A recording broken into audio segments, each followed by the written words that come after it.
Hello everyone, I am Prerna. I hope you all are doing great and staying healthy. So आज इस video में हम बात करेंगे कि बीएमएस में यूनिवर्सिटी एग्जाम्स में आप अपने मॉडर्न पोर्शन को किस तरीके से तैयार करें। वैसे ये वीडियो हर एक प्रॉफ के लिए एप्लीकेबल है, बट इस वीडियो में हम स्पेशली फाइनल ईयर के बारे में बात करेंगे, जिसमें हमारे मेनली सब्जेक्ट्स होते हैं काय चिकित्सा, शल्य तंत्र, शलाक्य तंत्र, पंचकर्म एंड स्टैटिक रिसर्च। ठीक है, तो आज इस वीडियो में हम मेजॉरिटी इन्हीं सारी चीज़ों के बारे में बात करेंगे कि आप इनमें जो भी मॉडर्न टॉपिक्स हैं आप किस तरीके से कवर करो उन टॉपिक्स को एग्जाम पॉइंट ऑफ व्यू से। मैं यहाँ पर सिर्फ एग्जाम के बारे में बात करने वाली हूँ। आपकी प्रैक्टिस के लिए, आपकी नॉलेज के लिए आपको एक सेपरेट स्टडी करनी होती है, ये हम सभी जानते हैं, बट एग्जाम की रिक्वायरमेंट कुछ डिफरेंट होती है। एग्जाम की रिक्वायरमेंट आपके कुछ नंबर्स के अकॉर्डिंग होती है कि आपको उस पर्टिकुलर टॉपिक या पर्टिकुलर डिसीज के बारे में कितनी इंफॉर्मेशन है जो आपको पुट करनी है उतने मार्क्स में। तो इसीलिए प्रैक्टिस के पर्पज से अगर आप जाओगे तो आपको सारी चीज़ें ही पढ़नी होती हैं, but exam point of view से अगर आप समझोगे तो आपको सिलेक्टिव चीज़ें पढ़नी होती हैं। तो आज इस वीडियो में हम इसी बारे में बात करने वाले हैं कि बीएमएस यूनिवर्सिटी एग्जाम्स में आप फाइनल ईयर के जितने भी सब्जेक्ट्स हैं उसमें जितने भी मॉडर्न टॉपिक हैं उनको आप किस तरीके से कवर करो। तो चलिए वीडियो को स्टार्ट कर लेते हैं। तो सबसे पहले मैं एक चीज़ बताना चाहूँगी कि जो हमारे यूनिवर्सिटी एग्जाम्स होते हैं उसमें जो रेशियो होता है आयुर्वेद और मॉडर्न का, वो हमारा 60:40 रेशियो होता है। मतलब 60% आपका आयुर्वेद से पूछा जाता है और 40% आपका मॉडर्न से पूछा जाता है, और इवन 40% से भी कम हो सकता है कभी कभी, और कभी बहुत रेयरली ज़्यादा होता है, बट मेरे हिसाब से हमेशा कम ही रहता है 40% से। मैंने जितने भी एग्जाम्स अपने चारों प्रॉफ में दिए हैं उसमें जो मॉडर्न का पोर्शन होता है वो कम पूछा जाता है कंपैरेटिवली आयुर्वेदा से। ठीक है, मैं इसका आपको एग्जांपल भी दे देती हूँ।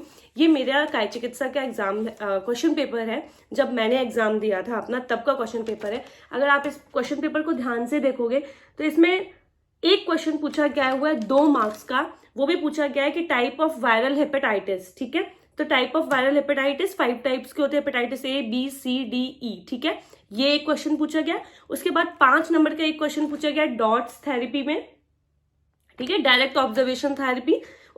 उसके बाद 10 नंबर का एक क्वेश्चन पूछा गया है right definition of hypertension and it's classification along with the different drug group use in the treatment. ठीक है, जैसे बीटा ब्लॉकर्स होते हैं। देन नेक्स्ट क्वेश्चन जो 20 मार्क्स का है उसमें सिर्फ एक पार्ट पूछा गया है एमडी थेरेपी। क्वेश्चन है कुष्ठ रोग के निदान, लक्षण, भेद, उपभेद तथा चिकित्सा सूत्र का वर्णन करते हुए एमडी थेरेपी का वर्णन करिए। मतलब एमडीटी थेरेपी, मतलब जो कि आई थिंक 5 नंबर का ही मान लीजिए आप, उसको पूछा गया।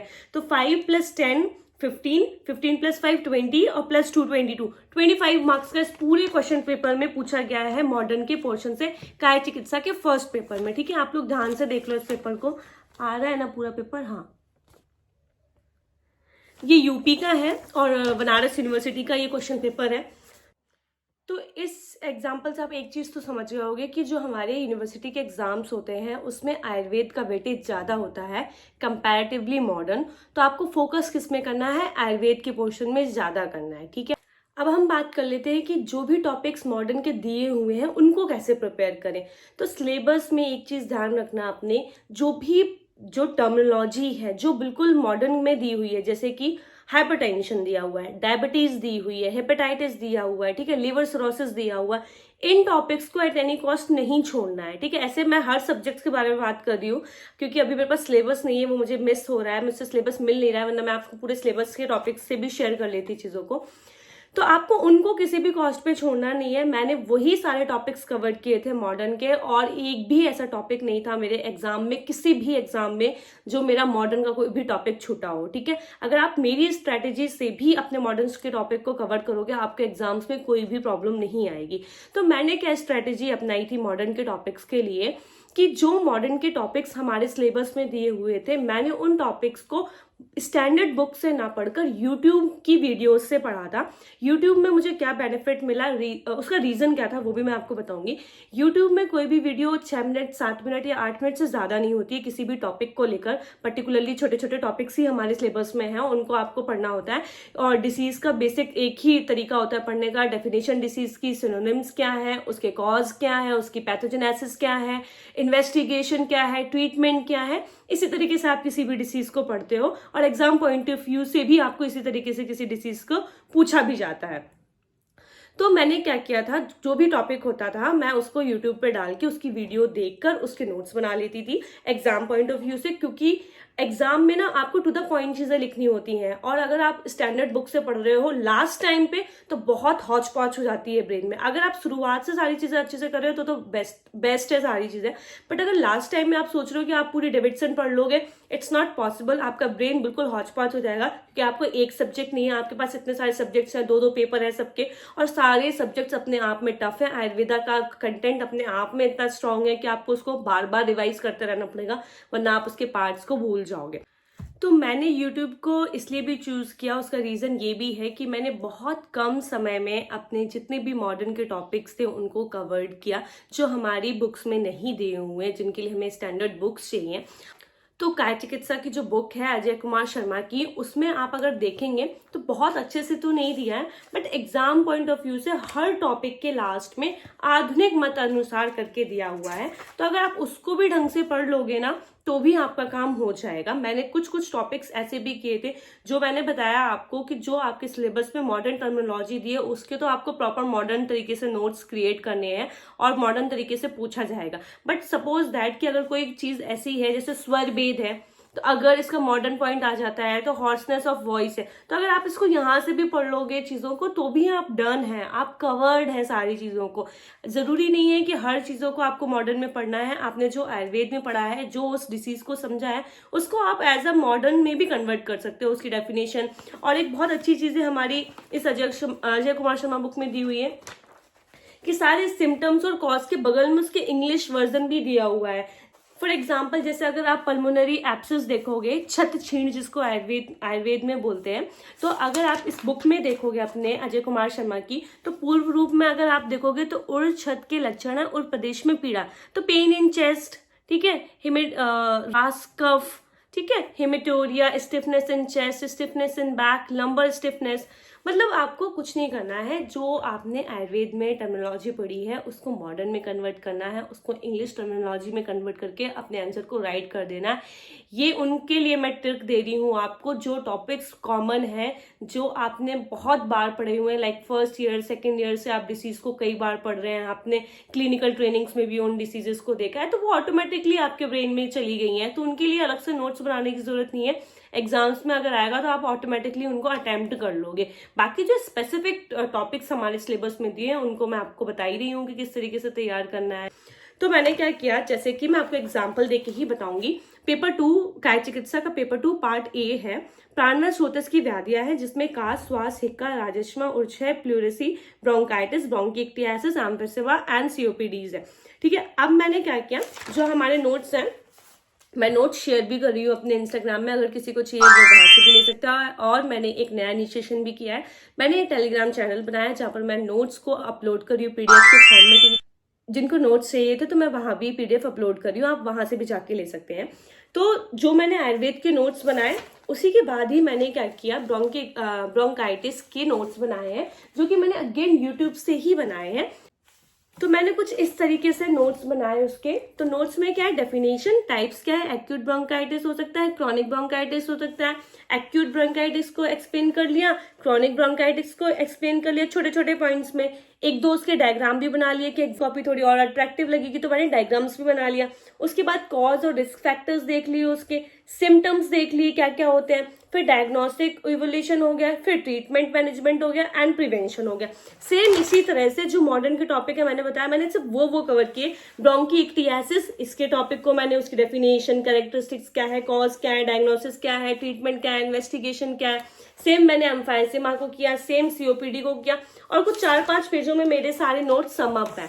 तो कुछ इस तरीके से आपको मॉडर्न के टॉपिक्स को पढ़ना है। और मैं और भी सब्जेक्ट्स के बारे में आपको बता देती हूँ, मैं इस बारे में पूरा डिटेल में ही बता रही हूँ इस वीडियो में आपको। सर्जरी के लिए मैंने डॉक्टर आशीष पारिक की वाली बुक यूज की थी। अगर आप इस बुक को पढ़ोगे, आपको मॉडर्न और आयुर्वेद दोनों का ही प्रॉपर कंटेंट दिया हुआ है। आपको क्या करना है, इसी बुक से नोट्स बनाने हैं, ठीक है, इसी बुक से ही नोट्स बनाने हैं। अगर आप इस बुक से पढ़ रहे हो, मैंने इसी बुक से ही अपने सारे नोट्स मॉडर्न के बनाए हैं। और आप बिलीव नहीं करोगे, 1 से 2 पेज में मेरे सारे नोट्स कवर अप है, सारी चीज़ों को मैंने अच्छे से कवर कर रखा है। और कोशिश ये करो आप लोग कि जो नोट्स हैं बहुत कंसाइज फॉर्म में बनाओ, ताकि आप उनको इतनी बार रिवाइज कर सको कि आपको एग्जाम्स में कंफ्यूजन ना हो, क्योंकि एग्जाम में जब कंफ्यूजन होता है तभी आप अपने मार्क्स लूज करते हो। गलत सर्जरी के पेपर 2 में अगर आप लोग देखोगे तो टॉपिक वाइज ऐसा लिखा रहता है, उदर रोग, disease of stomach and duodenum, disease of small intestine, disease of large intestine, disease of rectum and anal canal. ठीक है, तो आपको क्या करना है, कुछ इस तरीके से अपने टेबल बनाया करो आप लोग, ताकि आपके दिमाग में बिल्कुल क्लियर पिक्चर हो कि आपके एग्जाम की रिक्वायरमेंट क्या क्या है। ठीक है, जैसे मैंने ये पूरा बनाया, और अगर आप अपने सिलेबस में देखोगे तो उसमें लिखा हुआ है कि एनाटॉमी ऑफ स्टमक क्या है। तो आपको कुछ इतना कंटेंट रेडी कर लेना है कि अगर आपके क्वेश्चन में आए तो आप उसको लिख सको। ठीक है, और मैं ये आपको बता दे रही हूँ, मॉडर्न का पोर्शन बहुत रेयर होता है कि बहुत अच्छे वेटेज मार्क्स में कभी आ जाए। हमेशा 5 या 10 नंबर के ही बीच में आएगा, या फिर 2 या 1 नंबर के क्वेश्चन में आएगा। ठीक है, तो एनाटॉमी ऑफ स्टमक आपने तैयार कर लिया, इतना नोट्स इतना सफिशियंट है हमारे एग्जाम के पॉइंट ऑफ व्यू से, मैं बता रही हूँ आपको। ठीक है, अब मैंने क्या किया है, नोट्स अगर आप देखोगे, पेप्टिक अल्सर डिसीज, मैंने कुछ इस तरीके से नोट्स को किया हुआ है टाइप, कि type of peptic ulcer, acute peptic ulcer, chronic peptic ulcer, फिर फर्दर उसको भी डिवाइड कर दिया मैंने। एक पूरे पेज में मैंने पूरी पेप्टिक अल्सर डिसीज को कवर कर दिया। अगर आप इसमें देखोगे तो डिसीज ऑफ स्मॉल इंटेस्टाइन अगर आपको दिख रहा होगा, तो इंटेस्टाइनल ट्यूबरक्लोसिस। ठीक है, स्मॉल इंटेस्टाइन की क्या डिसीज हो सकती है, तो मॉडर्न में क्या है, हमारे टॉपिक में, हमारे सिलेबस में दिया हुआ इंटेस्टाइन ट्यूबरक्लोसिस हो गया, उसकी डेफिनेशन, उसके टाइप्स, उसकी इन्वेस्टिगेशन एंड देन मैनेजमेंट क्या है उसका। अगेन अगर हम देखेंगे इंटेस्टाइनल ऑब्स्ट्रक्शन, इंटेस्टाइनल ऑब्स्ट्रक्शन को आप देखोगे किस तरीके से क्या होता है, उसका क्लासिफिकेशन, उसका कॉज क्या है, उसका क्लिनिकल फीचर क्या है।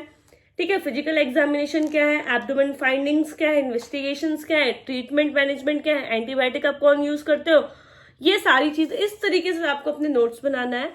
और अपने सिलेबस से एक कदम भी ना यहाँ और ना एक कदम वहां। अगर आप अपने सिलेबस के अकॉर्डिंग चल रहे हो, मैं आपको 101% गारंटी दे सकती हूँ कि आप कहीं पर भी नहीं चूकेंगे। ठीक है, मॉडर्न के पॉइंट ऑफ व्यू से। आप अगर नेक्स्ट देखोगे, मैंने क्या किया ना, चीजों को इतना कंसाइज फॉर्म में किया कि ये कुछ मेरे नोट्स सेकेंड पेपर के कुछ 10-15 पेजेस में बने हुए हैं, ताकि मैं इतनी बार इनको रिवाइज कर सकूं कि एग्जाम में अगर इसका कोई भी क्वेश्चन आता है इससे रिलेटेड, तो मैं उसको 10 मार्क्स में 10 की ही अकॉर्डिंगली उसको अटेम्प्ट कर सकूं। और इस तरीके से अगर आप लास्ट टाइम में भी प्रिपरेशन कर रहे हो, तो भी आप इसने 10-15 पेजेस को रिवाइज करने के लिए कितना टाइम चाहिए आपको। अगर आप 10 डेज पहले से भी अपनी प्रिपरेशन स्टार्ट करो, तब भी इनको आप रिवाइज कर सकते हो और अपने एग्जाम में 100% कर सकते हो। तो आप लोग देख रहे हो ना कि मेरे नोट्स इतने क्यों हाईलाइटेड है, क्यों सर्कल है, अंडरलाइंड है, क्योंकि मैं जितनी बार भी नोट्स को रिवाइज करती हूँ उतनी बार मैं उस पर अंडरलाइन करती हूँ, उस पर सर्कल करती हूँ, जो भी हाईलाइटेड वर्ड्स होते हैं उन पे टिक करती हूँ। इससे मुझे एक कॉन्फिडेंस मिलता है, उन वर्ड्स को मेरे दिमाग में अच्छे से घुसते हैं वो वर्ड्स। ये सबकी अपनी अपनी ट्रिक्स और स्ट्रैटेजीज होती है, तो ये आपके ऊपर टोटली डिपेंड करता है, आपको जिस तरीके से भी पढ़ना हो वो आपका तरीका है। मैं अपनी स्ट्रैटेजी आपके साथ शेयर कर रही हूँ, I hope this will help you. अब हम बात कर लेते हैं ENT की, शलाक्य तंत्र की। तो सबसे फेमस हमारा है वर्तमगत रोग। ठीक है, आई में, जिसमें 21 रोगों का वर्णन किया आचार्य सुश्रुत ने। तो कुछ इस तरीके से मैंने 2 पेजों में पूरे 21 नामों को लिखा हुआ है। ठीक है, अब अगर इन 21 नामों में आप देखो तो जो मोस्टली या मेजॉरिटी मॉडर्न के टॉपिक्स हैं या पूछे जाते हैं, उनके नाम मैं बता देती हूँ आपको दिया हुआ है कैलेजियन आपके सिलेबस में है। ठीक है, ट्रैकोमा है, उसके बाद आप देखोगे स्टाई है आपके सिलेबस में, एंड देन उसके बाद टोसिस है आपके सिलेबस में, निमेज जिसको हम बेलिफोस्पाज्म कहते हैं वो है, ट्राइकियासिस है। ये सारे ही आपके जो मॉडर्न टॉपिक्स हैं वो कवर्ड हैं। आप ये सारे टॉपिक्स आपकी जो अभिनव शलाक्य तंत्र की बुक है, इसमें मॉडर्न के टॉपिक्स दिए हुए हैं अच्छे से। मैंने इसी बुक से ही अपने सारे नोट्स बनाए हैं मॉडर्न के। इतना अगर आप कर लोगे और पढ़ लोगे, आपके मॉडर्न टॉपिक्स कवर हो जाएंगे। ठीक है, तो आई होप आपको मॉडर्न कैसे कवर करना है अपने फाइनल ईयर एग्जाम में कुछ समझ में आया होगा। अगर अभी भी किसी को डाउट हो तो मुझे कमेंट कर देना, मेरे इंस्टाग्राम पे आप मैसेज भी कर सकते हो, DM कर सकते हो मुझे। और ये सारे नोट्स मैं आपको अवेलेबल करा दूंगी टेलीग्राम चैनल में, वहां जाके मुझे फॉलो कर लो आप लोग। तो आई होप ये वीडियो आपके लिए इन्फॉर्मेटिव रही हो। अगर इन्फॉर्मेटिव रही हो तो प्लीज मेरे चैनल को सब्सक्राइब कर लीजिए और मेरे वीडियो को लाइक कर लीजिए, अपने सारे फ्रेंड्स के साथ शेयर कर लीजिए। Thank you for watching.